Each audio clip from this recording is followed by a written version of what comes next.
सऊद, साजिद और नोमान अंग्रेजों के लिए तूफान। बैटिंग, बॉलिंग, फील्डिंग तीनों शोबों में शाहीन छाए रहे। पाकिस्तान ने 44 माह बाद अपनी सरजमीन पर टेस्ट सीरीज जीत ली। तीसरे मैच में इंग्लैंड को 9 विकेटों से शिकस्त। 36 रन का मामूली हदफ शाहीनों ने हंसते खेलते 1 विकेट पर हासिल कर लिया। पाकिस्तानी स्पिनर्स ने सूरज सरों पर आने से पहले इंग्लैंड की पूरी टीम को आउट करके पवेलियन भेज दिया था। मेहमान टीम ने पहली इनिंग्स में 267 और दूसरी इनिंग्स में 112 रन बनाए। दोनों इनिंग्स में साजिद खान ने 10 और नुमान ने 9 विकेटें हासिल की।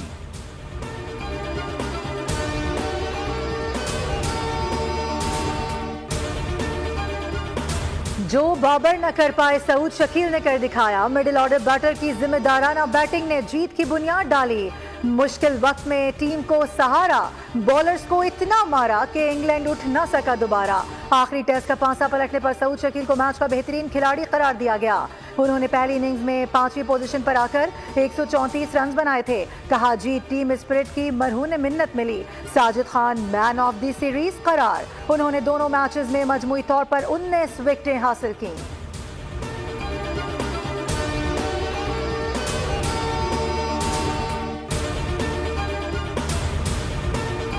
कॉन्फिडेंस नहीं है मेरी, ये एक रिस्पॉन्सिबिलिटी है और जब ये रिस्पॉन्सिबिलिटी मिलती है इसमें आपके ऊपर बहुत सारी छोटी रिस्पॉन्सिबिलिटीज़ होती हैं। चाहे वो सिलेक्शन में सही तरीके से सिलेक्शन करनी है, सही डिसीजंस लेने, हर चीज़ ईमानदारी से करनी है। आई थिंक ये पाकिस्तान की टीम है। मुझे सिर्फ ये हर्ट होता है कि अगर at the end of the day हमारा मुल्क मैच हारता है, वो चाहे एज अ प्लेयर हो चाहे एज अ कैप्टन हो। पहला मैच हारने के बाद सर जोड़कर बैठे थे, फिर हिकमत अमली बनाई कि किस तरह 20 विकेटें हासिल कर सकते हैं। हदफ हासिल करने में कामयाब रहे। कप्तान शान मसूद की प्रेस कॉन्फ्रेंस बोले, 6 मैचेस हारने का कोई दबाव नहीं लिया।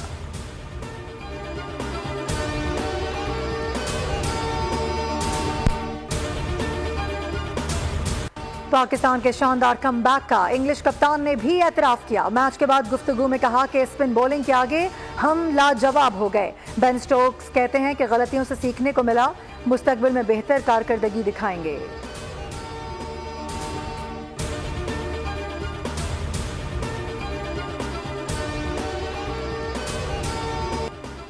साजिद खान सिर्फ शानदार स्पिनर ही नहीं, बड़े इंसान भी साबित। प्रेस कॉन्फ्रेंस में कहा, उनका प्लेयर ऑफ द सीरीज का एजाज नोमान अली के साथ शेयर होना चाहिए था। आधे खिलाड़ी को उन्होंने आउट किया है। साजिद खान ने सऊद शकील और कामरान गुलाम की तारीफ भी की।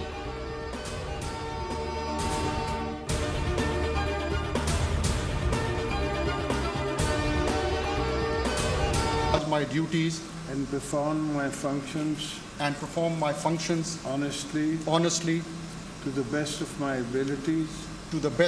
abilities and faithfully in accordance with the Constitution of the Islamic Republic of Pakistan and law.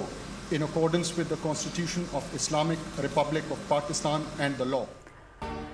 Yahya Afridi Pakistan के 30वें चीफ जस्टिस बन गए। ऐवान सदर में ओहदे का हलफ उठा लिया। सदर ममलिकत आसिफ अली जरदारी ने चीफ जस्टिस से हलफ लिया। तकरीब में वज़ीर आज़म Shehbaz Sharif, army chief general Syed Asim Munir, वफाकी वज़रा और वज़राए आला ने शिरकत की। जस्टिस काजी फाइज ईसा गुज़िश्ता रोज़ रिटायर्ड हो गए थे।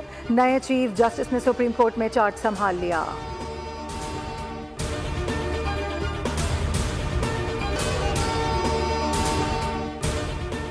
चीफ जस्टिस याहिया आफरीदी का पहला बड़ा कदम। प्रैक्टिस एंड प्रोसीजर कमेटी की तश्कील 9। जस्टिस मुनीब अख्तर को दोबारा जजेस कमेटी में शामिल कर दिया।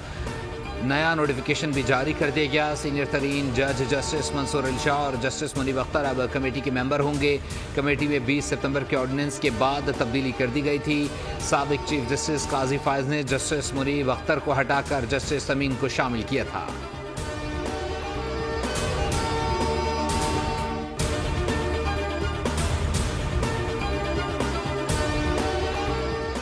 आईनी तरमीम का फायदा ये होगा कि पाकिस्तान को चोर रास्तों से नुकसान नहीं पहुंचाया जा सकेगा। जो मुसविदा मंजूर कराया गया वो मौलाना और पीटीआई ने मिलकर बनाया था। राना सनाउल्लाह की लाहौर में प्रेस टॉक, कहा, हमने इत्तेफाक राय के लिए अपनी तजावीज़ पर कॉम्प्रोमाइज़ किया। पहले यही फैसला हुआ था कि वज़ीर आज़म चीफ जस्टिस का फैसला करेंगे, लेकिन फिर शहबाज शरीफ ने मना किया और इख्तियारात पार्लियामेंट को दे दिए।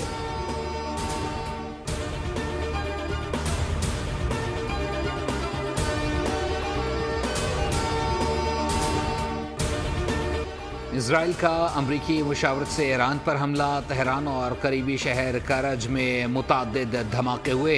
इसराइल ने इराक के शहर तिकरित को भी निशाना बनाया। पासदारान इनकलाब के हेडक्वार्टर के करीब मिसाइल गिराए। हमले के वक्त तेहरान में सायरन बजने लग गए। धमाकों से मुतअद्दिद इमारतों में आग लग गई। तेहरान फायर डिपार्टमेंट के मुताबिक आग से मुतासरा एक इमारत से 10 अफराद को निकाला गया।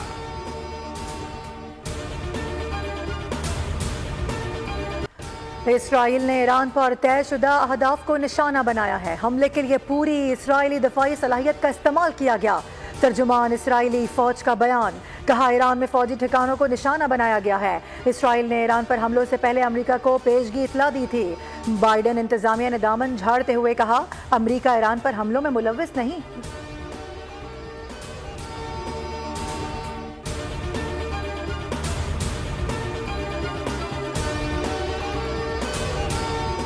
इजरायली जारहत का भरपूर जवाब देंगे। सहूनियों को मुनासिब रद्द-ए-अमल का सामना करना पड़ेगा।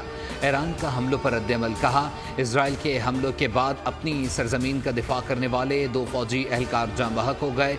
तर्जुमान ने कहा किसी भी जारहत का जवाब देने का हक महफूज रखते हैं। सऊदी अरब ने भी ईरान पर इजरायली हमलों की मजम्मत कर दी।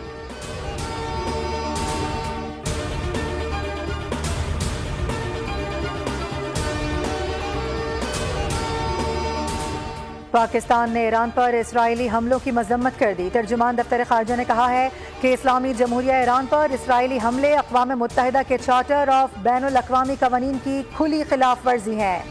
इसराइल ने ईरान की खुद मुख्तारी और इलाकाई सलामती की खिलाफ वर्जी की है। पहले से गैर मुस्तहकम खित्ता मजीद खतरनाक सूरत हाल से दो चार होगा। सऊदी अरब का कहना है कि इसराइल के हमले खुली जारिहत हैं। मलेशिया की भी ईरान पर इसराइली हमलों की शदीद मजम्मत।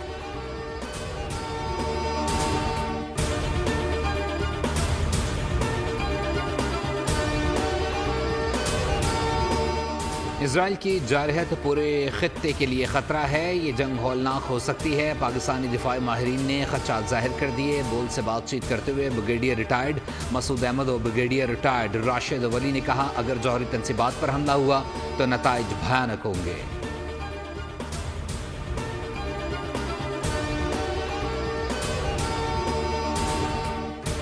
इमदाद के मुंतज़िर फ़लस्तीनियों पर बारूद की बारिश। शुमाली गजा में इसराइल की बमबारी, 12 मासूम फ़लस्तीनियों को शहीद कर दिया गया। अक़वाम मुत्तहिदा ने शुमाली गजा पर हमला कत्ले-आम करार दे दिया। इसराइली हमलों से शहादतों की तादाद 42,000 से तजावुज़ कर गई।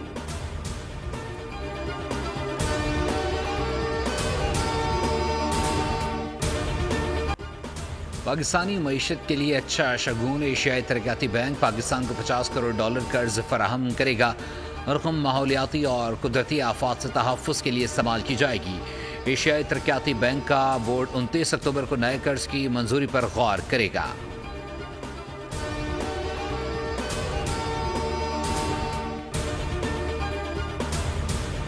हमारे शहदा हमारा फ़ख्र। नाइक सैफ अली जंजुआ की शहादत को 76 बरस बीत गए। पाक फ़ौज के दलेर सिपाही ने 1948 में जाम शहादत नोश किया। कोटली नकियाल सेक्टर में भारतीय फ़ौज की एक न चलने दी। उनके यौम शहादत पर पाक फ़ौज की जानिब से शहीद की कब्र पर सलामी दी गई।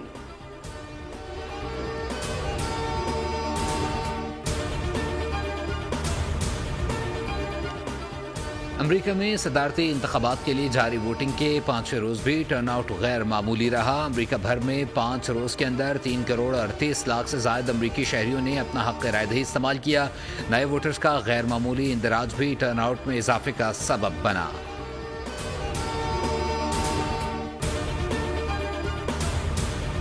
अमरीकी सदारत और कांग्रेस के इंतखाबात में 10 रोज बाकी। अमरीकी सदारत के लिए डेमोक्रेट उम्मीदवार कमला हैरिस और रिपब्लिकन उम्मीदवार डोनाल्ड ट्रंप के दरमियान अमरीकी वोटर्स में अवामी मकबूलियत का ताज़ा ग्राफ भी यकसा तौर पर 48% पर आ गया। मुसलमान वोटर्स का कहना है कि अमरीकी हिमायत और इमदाद से इसराइल की गजा और लबनान में तबाही के बावजूद भी डोनाल्ड ट्रंप और कमला हैरिस मुसलमान वोटर्स की हिमायत के लिए भाग दौड़ कर रहे हैं।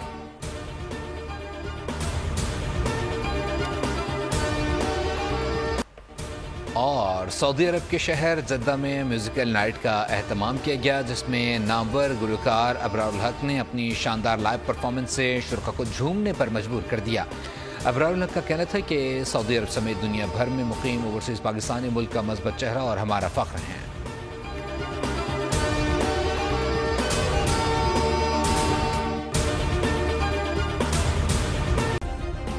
सब्सक्राइब करें और बेल दबाएं ताकि कोई खबर रह न जाए।